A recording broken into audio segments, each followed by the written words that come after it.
Warning: the following content may contain elements that are not suitable for some audiences. Viewer discretion is advised. One.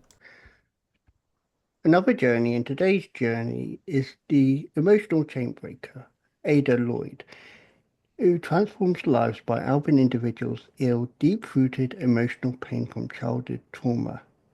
Unaddressed pain shows up as imposter syndrome, trust issues, addiction, self-doubt, and more. By healing the root causes, Ada facilitates emotional freedom, bringing joy to individual life and success to anyone's business. So I will say no more because it's her journey, not mine. I welcome Ada to the journey. Thank you. You're welcome. Now, I always like to know, obviously, you talk about the emotional chain breaker, and obviously you can talk about your experiences if you've got any experiences. But what's your earliest memories of your journey that kick-started your purpose in helping others? When I was growing up in New York, I was being sexually abused by my father at a time that it wasn't on the public radar. As a child, when something is happening that doesn't feel good and you think you're the only one, there's somehow the feeling that there's something wrong with you. And so I remember just desperately wanting to be able to read something, talk to somebody, understand that yes, what I was experiencing was not right. And I finally told my mother what was happening. I was about 14 at the time, and I desperately wanted her to put her arms around me and tell me she would kick him out and it was all going to be okay. And instead, what happened was she said, "Your father didn't really do anything. He just wanted to be close to you." And I explained very graphically what he had done, and she wasn't able to hear it.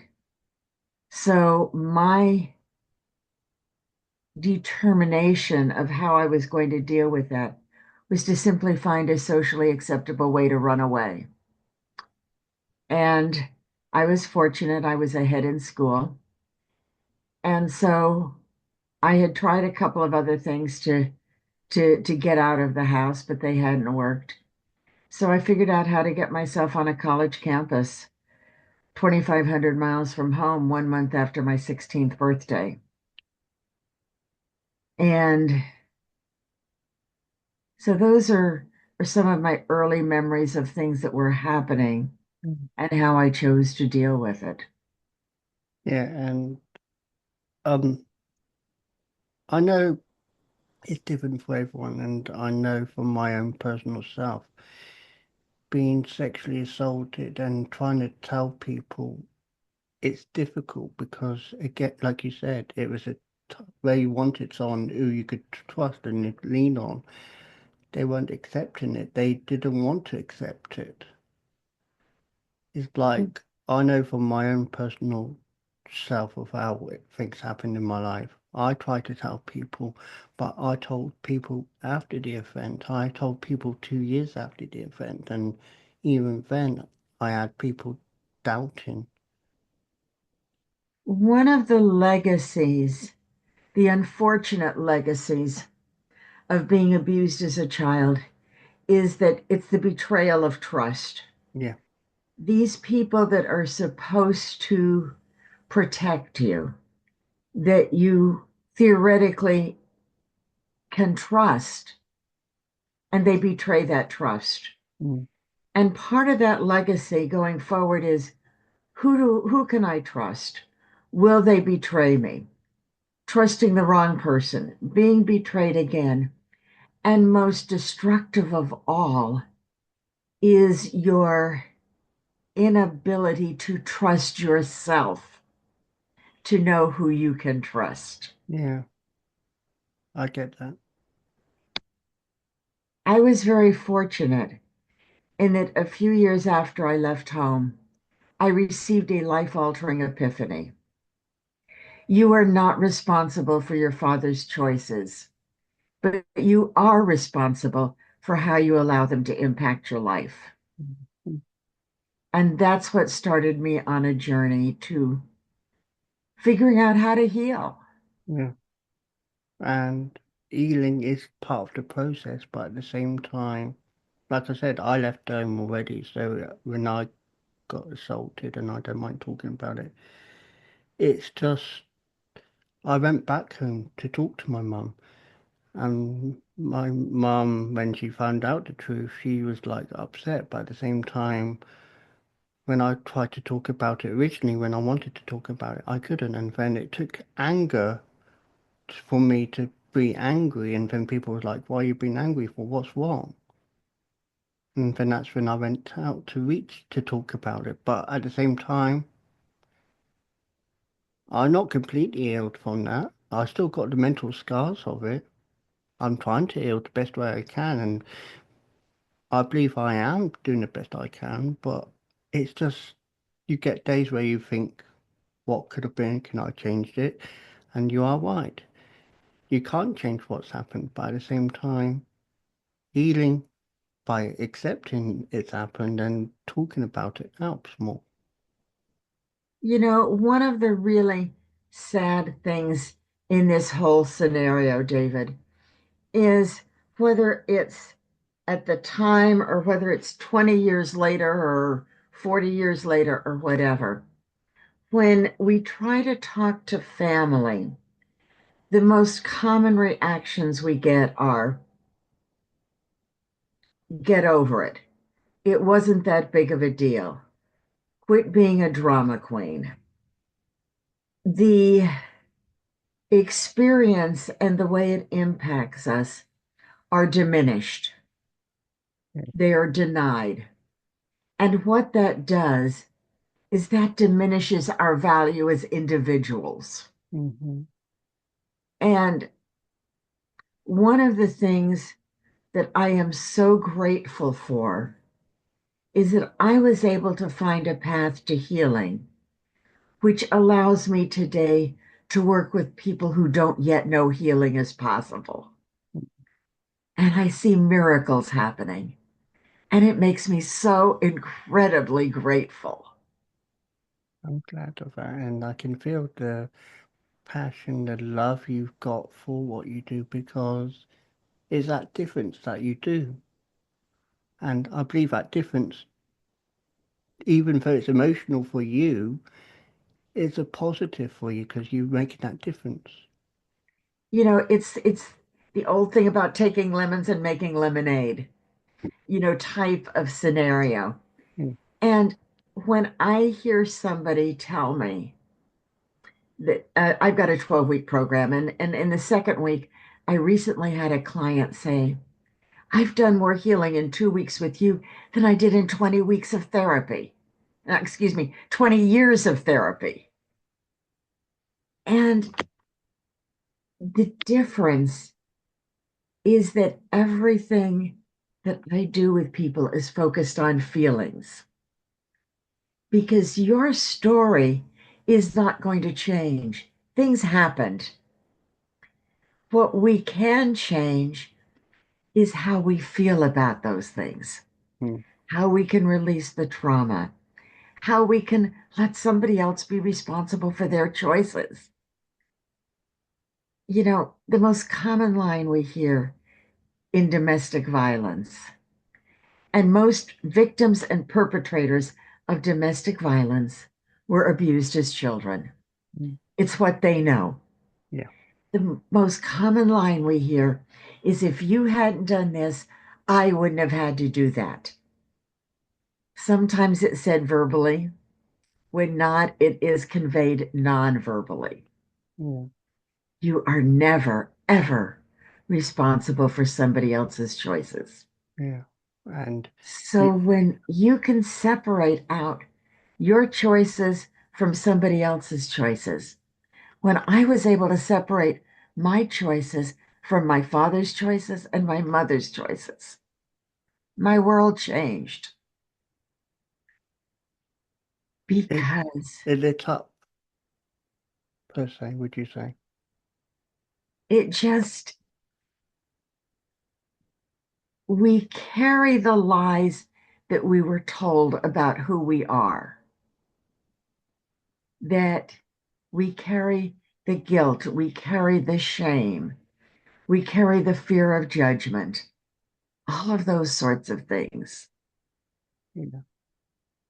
And when I learned to be transparent about my story, I opened the door for other people to understand that I understood their story because I had lived it. Mm. And when we experience something that is painful, the natural reaction is we want to shove it in the closet and lock the door, throw the deadbolt, put chains around it, keep it keep it shut away. I tried that for years. It doesn't work. That's like trying to put smoke in a closet and lock it up and think it's going to stay in the closet. Yeah. It's going to sneak out. And so the pain comes out in so many ways. It comes out in all sorts of self defeating behaviors.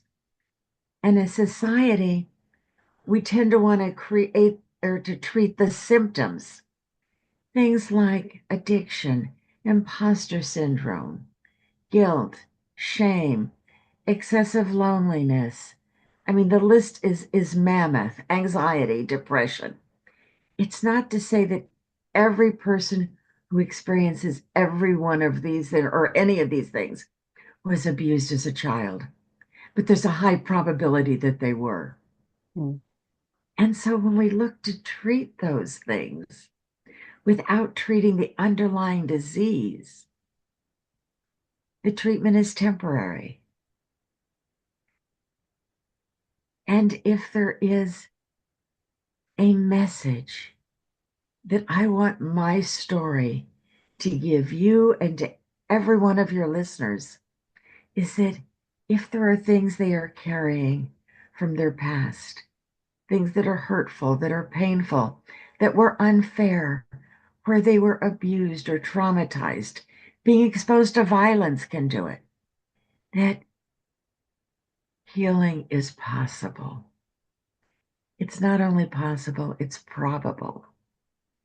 And when that happens, your ability to achieve those dreams that seemed like they were never going to be possible for you Mm. become real. And that brings me such an incredible amount of joy. Yeah. And like I said, I can feel that. And that is a good feeling. So obviously, as you got older, you left the environment. Did you feel like when you first left home, you were still in that imposter syndrome where you felt like you couldn't tell many people, or did you feel like it was easier because you got away from it? You know, when I left and was at school, I had a sense of physical safety, but I carried all the emotional crap with me. And so, like so many of us, I had a facade that was out there. That facade says, I'm competent, I'm capable. Back here behind that facade, I'm broken in a gazillion pieces. I'm crying. I am fearful of letting anyone know what I experienced because I was afraid of their judgments. I was afraid of being judged as unworthy, as promiscuous, as a slut, as not somebody they wanted to be associated with. Yeah. And a huge turning point happened about 20 years into that journey. And one Monday night, my phone rang, and it was the leader of my local church congregation. And he said, "Would you speak in church on Sunday?" And I'm thinking faith, hope, charity, no big deal. And I said, "Sure." And then he said, and at this point, I'm a single mom with 3 kids with my own business, and my oldest daughter is making horrible life choices. He said, "You have more strength than most people. And I want you to explain how you deal with that because you deal with it better than most people from a gospel perspective." In that moment, my heart sunk because I knew what I was going to have to do. And so I went and found my 2 younger daughters that were still at home. And I said, "Frank called and asked me to speak in church on Sunday." So, like teenagers, they rolled their eyes and said, "So what else is new?" I said, "I feel like I'm going to need to make reference to the abuse I experienced growing up. How do you feel about that?" Now, they knew what I had experienced, but obviously no details. And to their credit, they said, "We're good with that, Mom." Now, I was going to make an announcement in church in front of 200 people they had known their entire lives Mm. about something that's not on the public radar yet. And so that Sunday, as I began to speak, I talked about the fact that we all have certain common stresses in our life. The guy that flips us off on the freeway, Mm. the teenager that rolls their eyes, the boss that's always on our back about something. But we also have uncommon stresses, things that may be unique to each one of us. Things like delinquent kids, divorce, health issues, having been sexually abused as a child. I mentioned a half a dozen, with that one buried in the middle, and said, "I've experienced all of these, and these are the strategies that I use to deal with them." And then went on to talk. Afterwards, I had 3 women come up to me. 2 of them individually laid their head on my shoulders and amidst their tears whispered, "I thought I was the only one." The third one just laid her head on my shoulders and sobbed and sobbed and sobbed and sobbed. And I knew, and she knew that I knew, even though she couldn't verbalize it. That was the day that I knew that even though my healing was not yet complete, I had an obligation to reach back and light a path forward for those who did not yet know it was possible.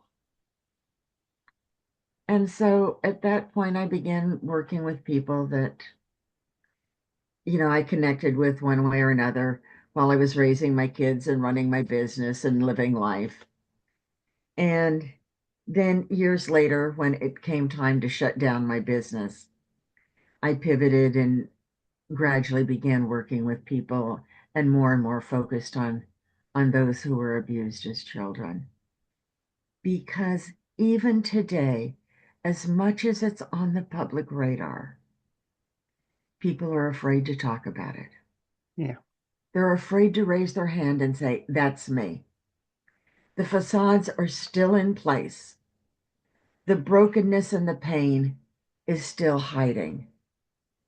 And it breaks my heart to see someone living in pain when I know there's an alternative. Mm. So going into your work, what you do now, and I know people be wanting to know more.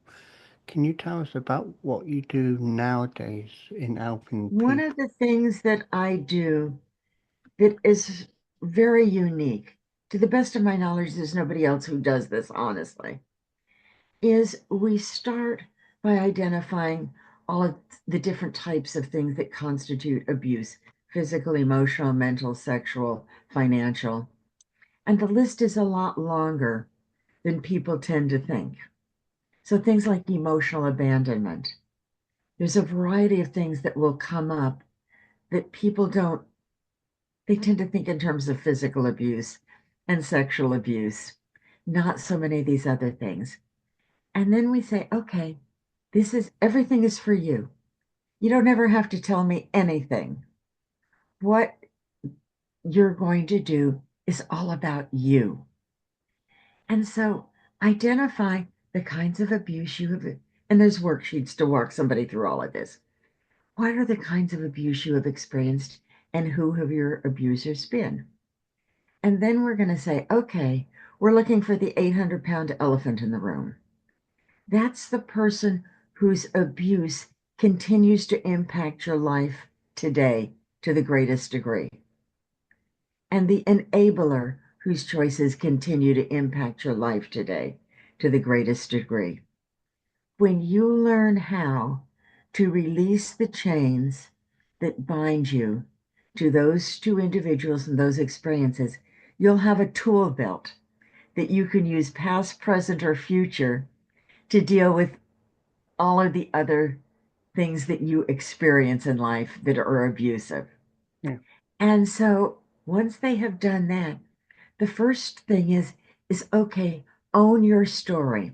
Your story is what you experienced, how you felt about it at the time, how you feel about it looking back, and how you feel about what you were told.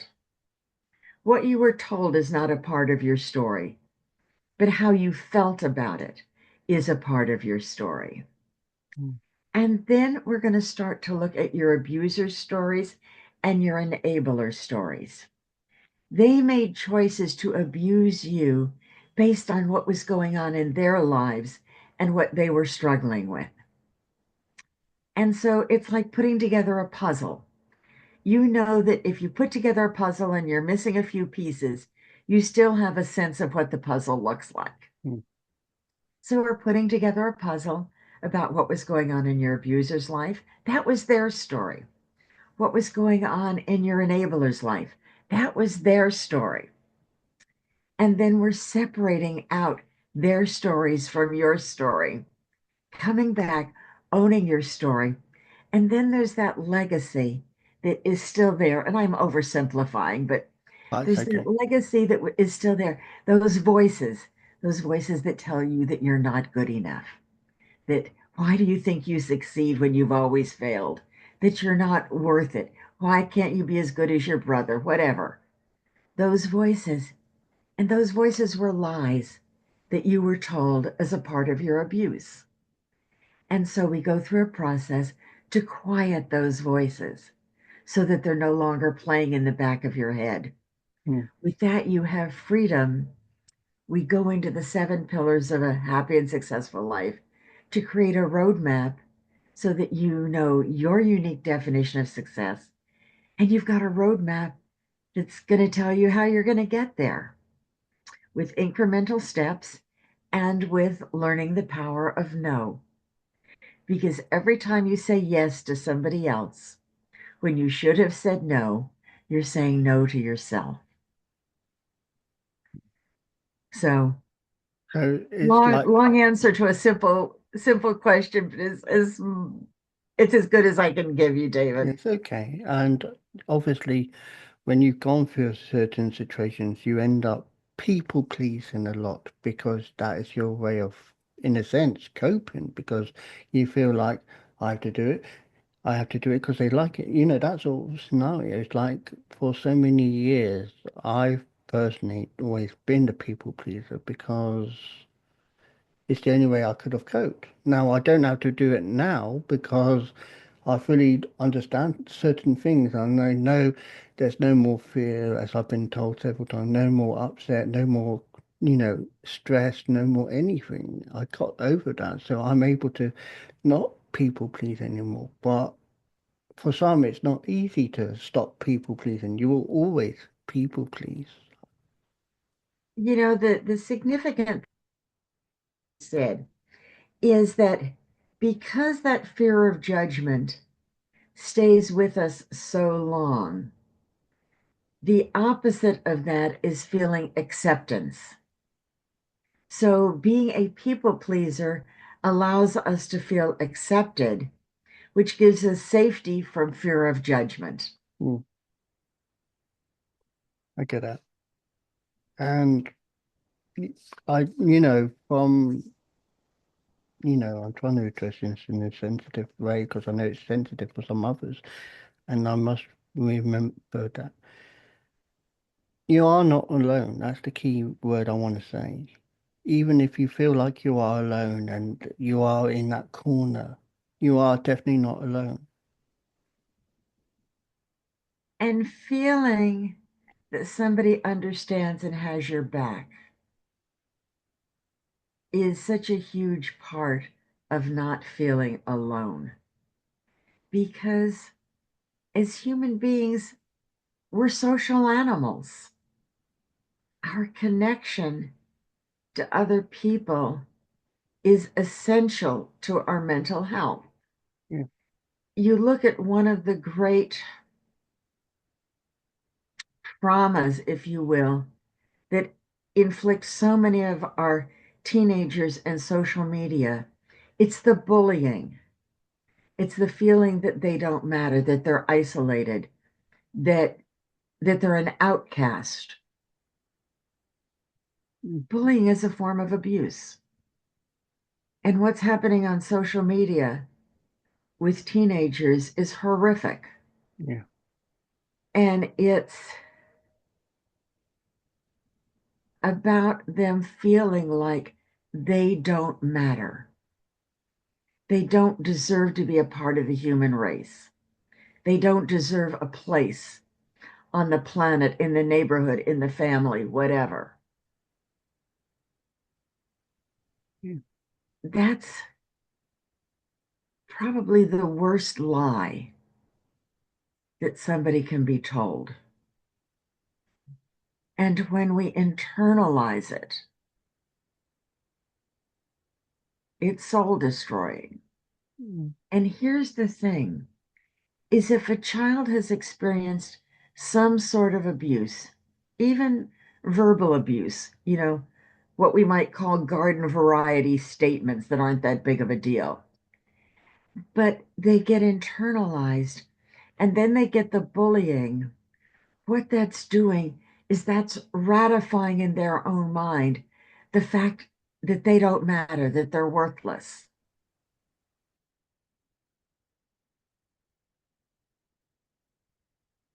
mm.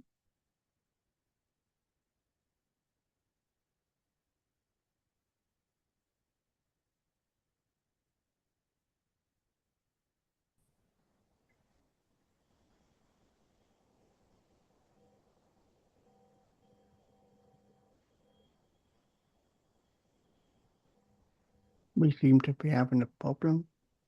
We'll be back shortly. Can you hear me now? I can. Okay, we're back, everyone. The joys of technology. I know you got to love it.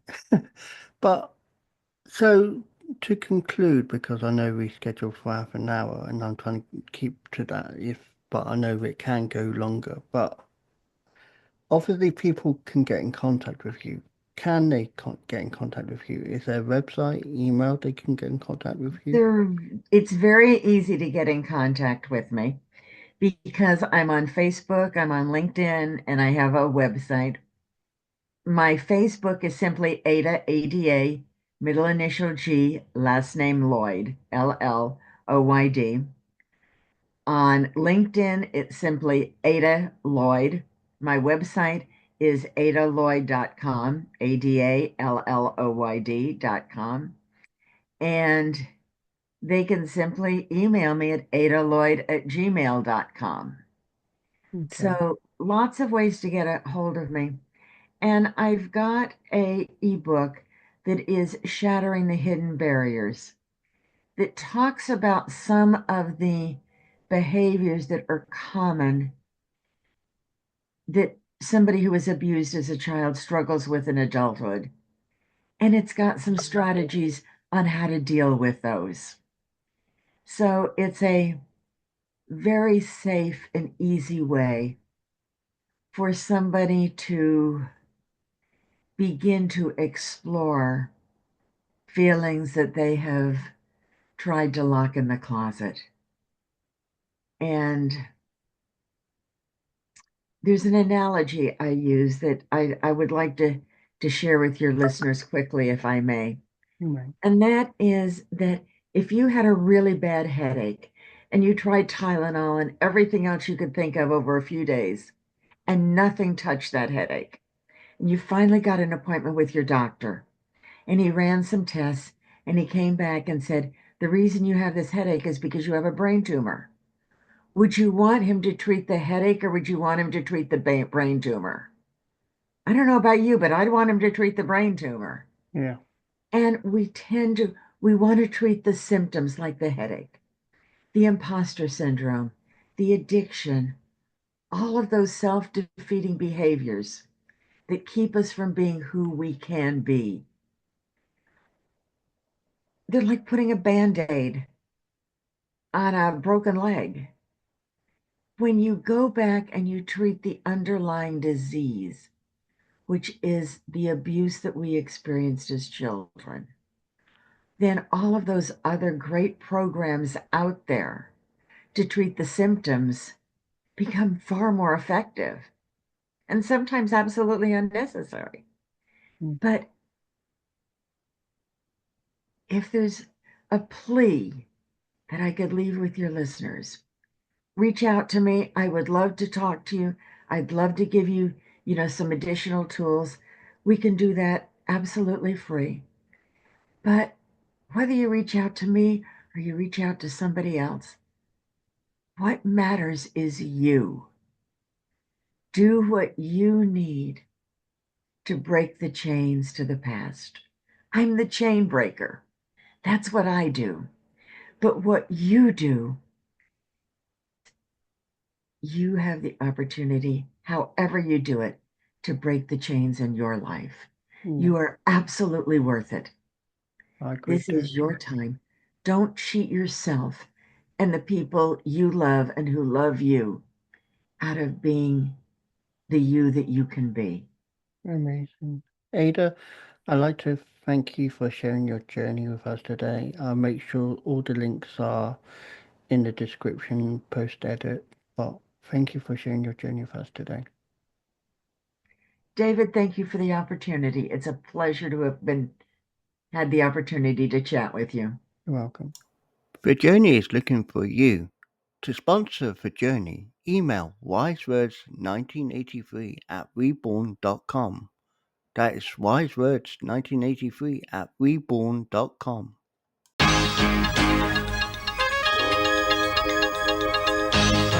The Journey podcast explores stories of personal growth, challenges, and life-changing moments. Each episode dives into unique experiences, offering insights and inspiration for listeners navigating their own paths. I believe everyone has a story worth sharing. If you'd like to share your journey with David and others, email your story to wisewords1983@reborn.com, and it may be featured in a future episode.